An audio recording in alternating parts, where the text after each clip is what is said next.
Good evening, everyone, and this is going to be my review after the Christmas holidays. I had a great Christmas for anybody who's wondering. I just had a turkey dinner here with my boyfriend.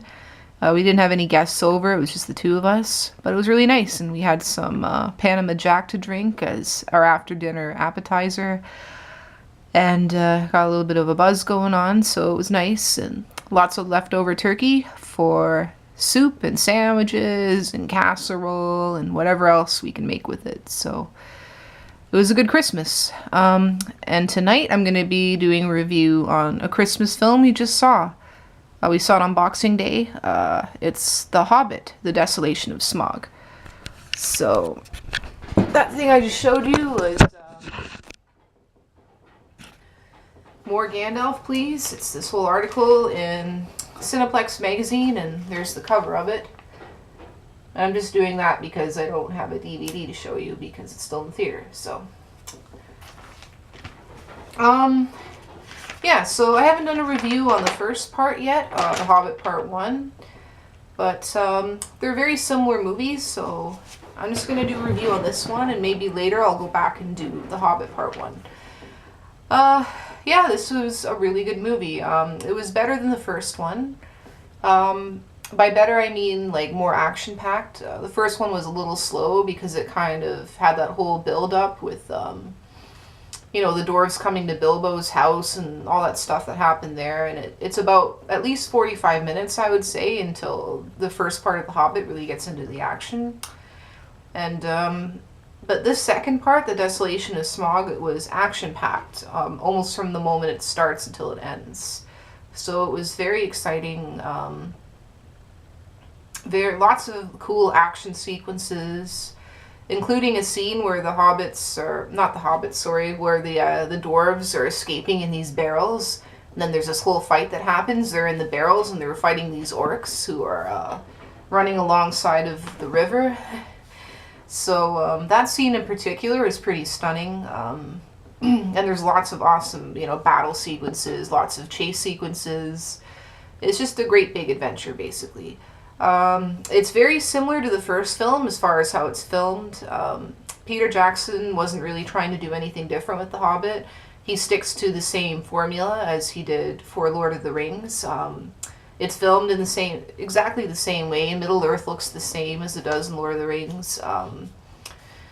And it's got the same musical score, pretty much, except in this movie, like the sequel to The Hobbit, I found there was more of an original score to it. It still had all the score from the Lord of the Rings, but it also had a couple of new things, too, so I thought that was pretty cool. Yeah, for those of you who haven't read the book, I haven't read it either, so I had no idea what was going to happen in this sequel. But it basically pretty much starts where it left off, with, you know, Bilbo and all the dwarves going on this quest to the Lonely Mountain to, they're basically trying to get back the Arkenstone, which is a sacred stone that, is like a stone of power for the dwarves. The king had the stone above his throne, but Smaug is this giant fire-breathing dragon, and he's also very corrupt and evil. And like all dragons, he has a weakness for treasure. So he basically takes over the dwarves' entire treasure trove, and also the Arkenstone, and the dwarf kingdom is basically lost. And all the dwarves, I think there's 9 of them in total, or maybe 12. 12, I think. And also the wizard Gandalf and Bilbo Baggins are on a journey to take back the Lonely Mountain, basically, which is the dwarf kingdom. So in the second part, so much happens, you know. It's basically just one big adventure after another on their journey. Like I said, there's a big, awesome battle scene. It was my favorite scene in the movie, where they're floating along in these barrels, and they're fighting all these, you know, orcs that are around them.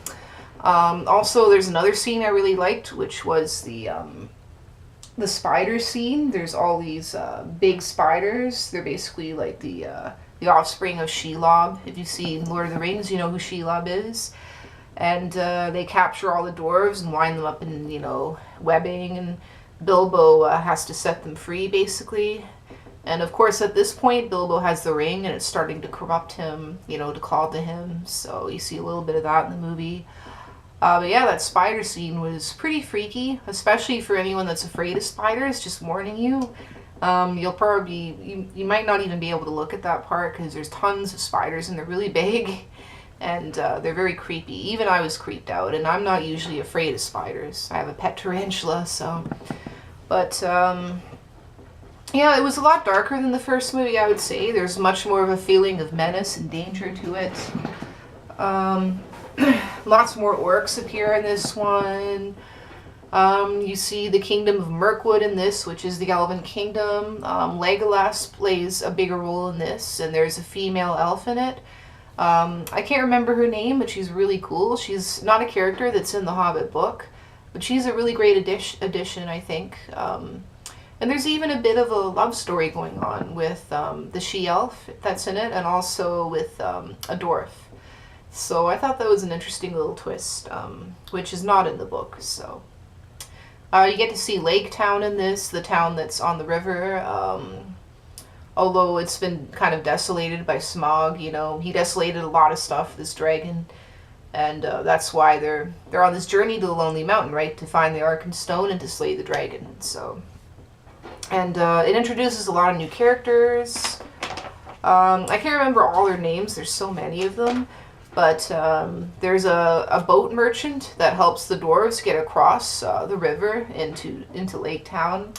And in the past, he actually shot this arrow made out of this like sacred metal. It's the only metal that can destroy a dragon. But in the past, he shot an arrow at the dragon, which took one of the scales off from underneath the dragon's wing. And anyone who knows anything about dragon mythology, the scales on a dragon are almost impenetrable, except with this metal. And if you take one of their scales off, all you have to do is shoot an arrow into that spot where the scale is missing, and it'll kill the dragon. So, but yeah, it's really action-packed. It's really fun. Like I said, it's much darker. There's more of a sense of menace to it. You see more of Saruman in it, who's the evil... or Sauron, sorry, not Saruman, he's a wizard. But you see more of Sauron, who's the, of course, the Dark Lord. He appears in this one as this kind of shadowy thing, you know, with no substance. It's just this weird kind of spidery moving shadow. But it's pretty freaky. What else can I tell you about it? There's a lot to it. It's like 3 hours long, so it's impossible to talk about all of it. I'd have to do like another whole segment. So I'm not going to get too much into the story, but like I said, it's basically a big adventure. It's their journey to the Lonely Mountain. And let me talk a little bit about Smaug, because Smaug is awesome. Smaug is the dragon, of course. He's voiced by Benedict Cumberbatch, who played Khan in Star Wars or Star Trek. He also has been in a lot of other movies. He's a really big kind of rising star right now. And he also did the motion capture for the dragon, and he is just amazing in that role. When Smaug appears, and he appears right at the end of the movie for about a half hour or so, he is the most impressive, like, amazing CGI character I've ever seen.